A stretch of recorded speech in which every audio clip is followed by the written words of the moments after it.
Tuhan itu esa Pak, Tuhan itu selalu kan itu aja yang diomongkan kan. Terus saya bilang, esa itu enggak penting, saya bilang. Sekarang kamu pikir, sebelum segala sesuatu ada ini, yang ada siapa?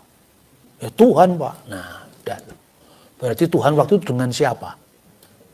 Ya enggak ada siapa-siapa. Apa enggak kesepian Tuhan? Padahal sepi itu menyiksa.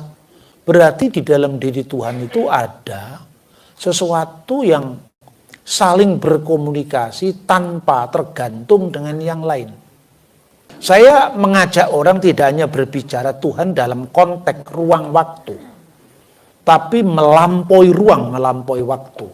Kalau sebelum segala sesuatu dia ada, hanya ada Tuhan, apa butuh 1, 2, 3? Saya itu waktu SMP dianggap guru saya itu rada edan. Karena bacaan saya itu bacaan yang tidak seperti dibaca oleh anak-anak seusia saya. Saya membaca yang namanya ensiklopedia Winkelprint bahasa Belanda. Itu waktu saya masih kelas 2 SMP, kelas SD, kelas 6 itu sudah nonton itu. Tapi karena saya nggak ngerti bahasa Belanda, nggak diajari bahasa Belanda, saya cuma lihat gambarnya. Gambar itulah yang mengantarkan saya ke seluruh dunia. Terbongkar rahasia kecerdasan Dr. Bambang Nursena. Ulasan ini penting dan menarik. Silakan Bapak Ibu Saudara berkenan menonton sampai tuntas. Tuhan itu esa Pak, Tuhan itu selalu kan itu aja yang diomongkan kan. Terus saya bilang, esa itu enggak penting, saya bilang. Kan kaget semua orang kan. Loh kok enggak penting Pak? Sekarang kamu pikir, sebelum segala sesuatu ada ini, yang ada siapa? Ya Tuhan Pak. Nah, dan berarti Tuhan waktu itu dengan siapa? Ya enggak ada siapa-siapa. Apa enggak kesepian Tuhan? Tuh kok Bapak ngomong begitu? Apa Tuhan itu enggak kesepian? Padahal sepi itu menyiksa. Sunyi sepi sendiri tanpa dirimu lagi. Bener gak? Orang kesepian itu menyiksa. Apa Tuhan enggak kesepian? Ya enggak. Lah kenapa? Berarti di dalam diri Tuhan itu ada sesuatu yang saling berkomunikasi tanpa tergantung dengan yang lain. Gue ngerti orang ini. Waktu angel, surasi terus deh lah angel. Nggak usah dilanjutkan. Saya mengajak orang tidak hanya berbicara Tuhan dalam konteks ruang waktu, tapi melampaui ruang, melampaui waktu. Maka saya bilang, kalau sebelum segala sesuatu dia ada, hanya ada Tuhan, apa butuh 1, 2, 3? Maksudnya Pak, lah iya, adanya 2 itu kan karena ada satu. Untuk membedakan saya dengan kamu, maka ada 1 tambah 1, 2. Membedakan saya dengan kamu, maka ada aku, ada kamu. Jadi istilah aku, istilah kamu, hitungan 1, 2, 3, itu ada karena kenisbian ruang dan waktu. Lah Tuhan itu maha dan maha kok. Berarti enggak penting Pak kata soal. Makanya orang penting kata 1 itu enggak penting. Sudah bubar kan akhirnya kan. Jadi enggak penting untuk apa wong. Dunia belum ada yang lain, hanya kata Tuhan kan enggak butuh pembeda. 1, 2, 3 itu kan butuh pembeda. Nah waktu itu Tuhan belum ada siapa-siapa. Sulit dibayangkan, makanya wis meneng ora usah diterusne. Berarti angel loh. Itu lebih bicara tentang Tuhan. Saudara-saudara, saya punya pengalaman seperti ini karena apa? Saya itu waktu SMP dianggap guru saya itu rada edan. Tahu enggak? Karena bacaan saya itu bacaan yang tidak seperti dibaca oleh anak-anak seusia saya. Karena begini, keluarga dari almarhum eyang saya dari jalur bapak, itu keluarga priayi Jawa. Bacaannya itu sudah lintas agama.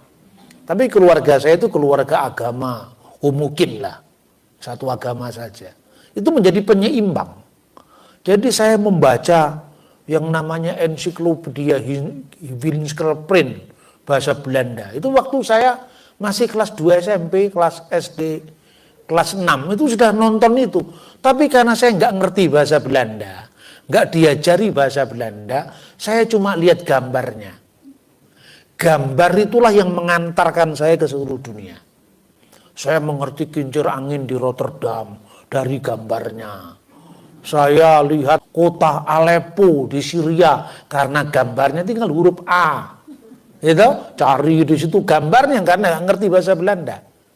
Dan waktu itu belum eranya ini. Ya, sehingga keliaran berpikir kita itu lebih luas. Nah, ketika saya membaca buku-buku pelajaran SMP, saya itu SD itu juara kelas.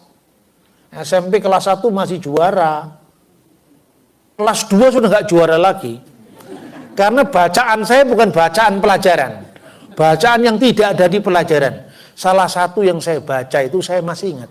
Serat Darmo Gandul. Lu orang Jawa kelas 2 SMP bacanya Serat Darmo Gandul, itu saya mengenal polemik agama dari situ. Lalu saya baca terbitan Tan Kun Sui, yaitu misalnya ada buku yang berjudul Tao Te Ching, Lao Tse itu, kemudian ada Bhagavad Gita. Saya membaca Bhagavad Gita mulai Bhagavad Gita Amir Hamzah, Pujangga Baru sampai Kidung Agung yang diterjemahkan Sirul Asar Sulaiman. Terus saya mikir, langit kebangsaan kita ini kenapa kok jadi sempit ya? Zaman saya SMP, Amir Hamzah itu diajarkan menerjemahkan Bhagavad Gita Hindu. Lah plus kesukaan saya nonton wayang. Jadi ketika kemudian gereja mendapatkan, ketika sudah dewasa lah, iman kita ini sering diserang dan sebagainya. Itu Kristus mirip dengan Krishna. Jadi lahirnya dari ibu perawan. Nah terus saya bilang, loh kamu itu enggak ngerti wayang ya, saya bilang. Mana ada Krishna lahir dari perawan? Itu coba sumber mana Krishna lahir dari perawan? Itu gara-gara orang bule yang baru mengenal Hindu. Terus dia mengenal itu cuma berdasarkan ensiklopedia umum. Lalu dibuat paralelisasi Krishna sama dengan Kristus lahir dari seorang perawan. Tidak ada ajaran seperti itu di Hindu. Ada lagi Dewa Mitra sama dengan 25 Desember sama dengan Kristus. Dewa Mitra lahirnya dari sebongkah batu.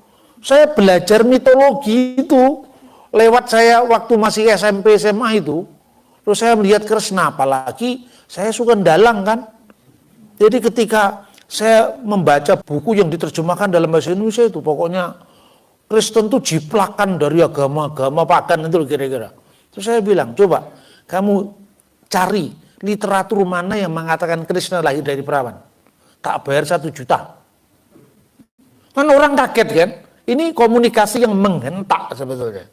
Karena itu kan orang sok tahu itu, kemudian ditunjukkan, kamu itu tidak tahu apa-apa. Kan malu akhirnya. Tapi saya tidak ingin mempermalukan orang lain. Saya cuma mengatakan, mari kita sumber primernya kita baca. Krishna itu bapaknya namanya Basudewa. Orang India menyebut Basudev. Ibunya namanya Dewaki. Pada saat dia terancam oleh Kangsa, bahasa Jawanya itu Kongso. Makanya ada lakon Kongso adu jago itu. Itu kemudian saudara-saudara Krishna jumlahnya 6 orang itu dibunuh semua. Setelah dibunuh maka lahirlah kakaknya yang namanya Balaram. Balaram itu Baladev. Bahasa Jawanya Bolodewo. Gitu. Maka rahimnya si Dewaki ini dipindahkan kepada rahimnya Rohini. Akhirnya lahirlah Balaram. Terakhir lahirlah Krishna yang kulitnya hitam itu. Krishna matinya disalib, enggak salah juga. Krishna itu matinya itu dipanah kakinya. Itu cocok, enggak cocok semuanya. Terus saya sampaikan, untuk ngadepi orang-orang kayak gini bagaimana? Saya bilang, kamu pernah tahu wayang enggak? Enggak pernah Pak, dong saya dalang aja bisa. Gitu. Kalau Krisna itu lagunya bahasa Jawa. Maling putri konangan Raden Permati kala kula taksih alit. Begitu saya nembang ini, Bapak ngerti wayang, ora mek guru ngerti, so dalang saya. Tapi kemudian saya tunjukkan, kamu lihat itu di India. Pemujaan terhadap Krishna itu beda dengan Krishna di Jawa. Hare Krishna, Krishna Krishna, Hare Hare, Hare Rama, Rama Rama, Hare Hare. Itu sampai anak-anak saya kasih tahu sama saya, Bah, anak saya kan ada di Melbourne.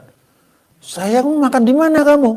Saya makan di Hare Krishna, murah, cuman $8 bisa nambah lagi katanya.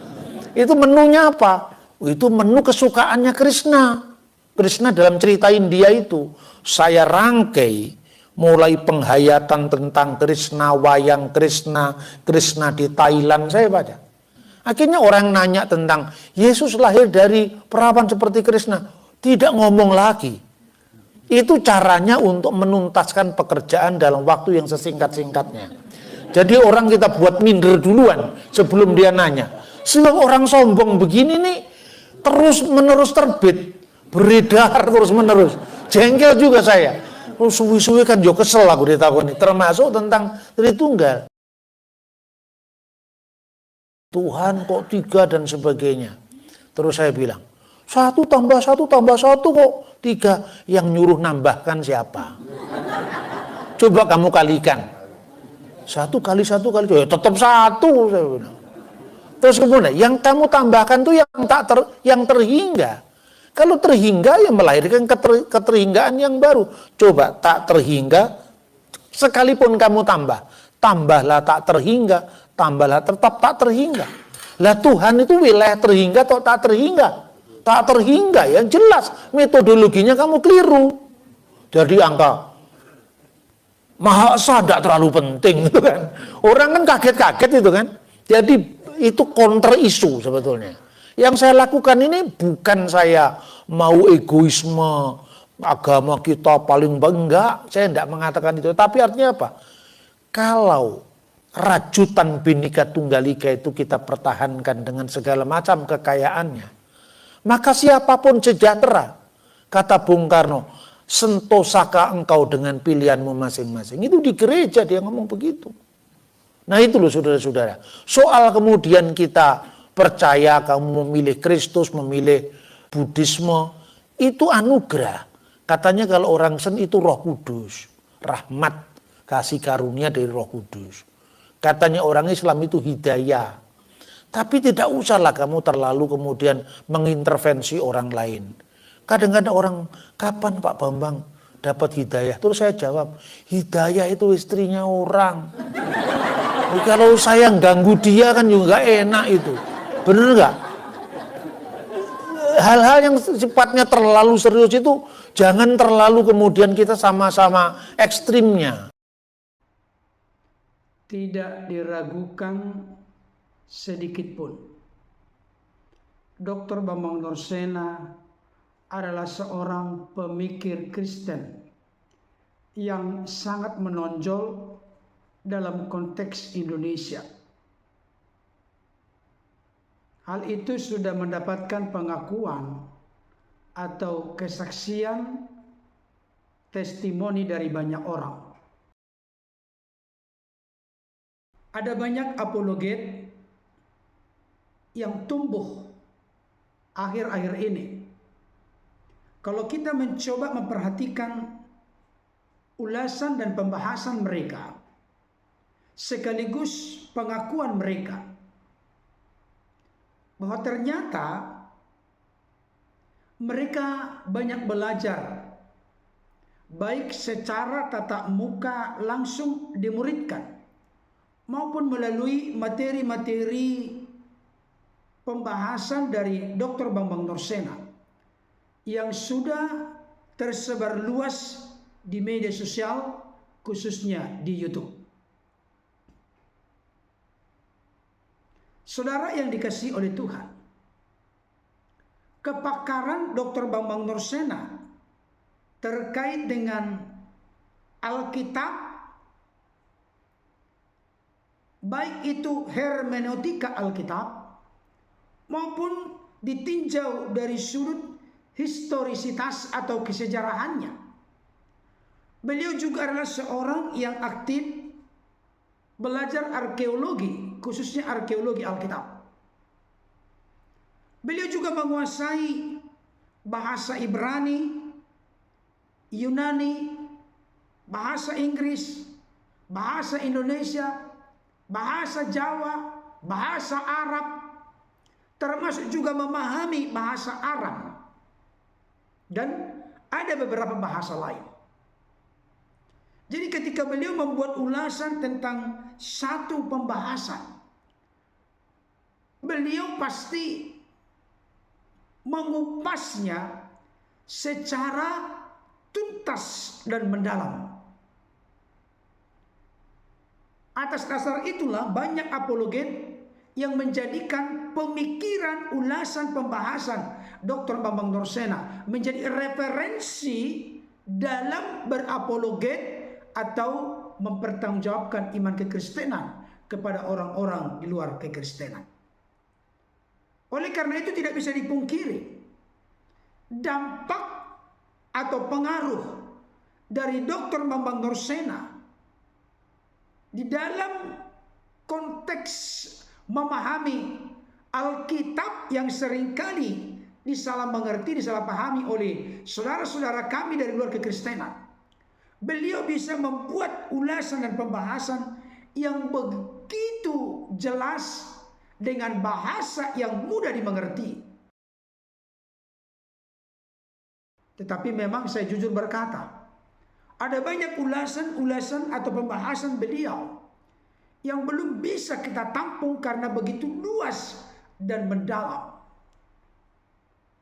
Tetapi kalau kita gigih dan terus tekun mendengarkan, menyimak, memperhatikan, menyaksikan ulasan dan pembahasannya, maka kita pun lambat laun akan semakin luas dan dalam pengertian kita dalam mempertanggungjawabkan iman kita kepada orang-orang lain di luar kekristenan yang salah mengerti atau salah memahami doktrin ajaran Kristen yang utama.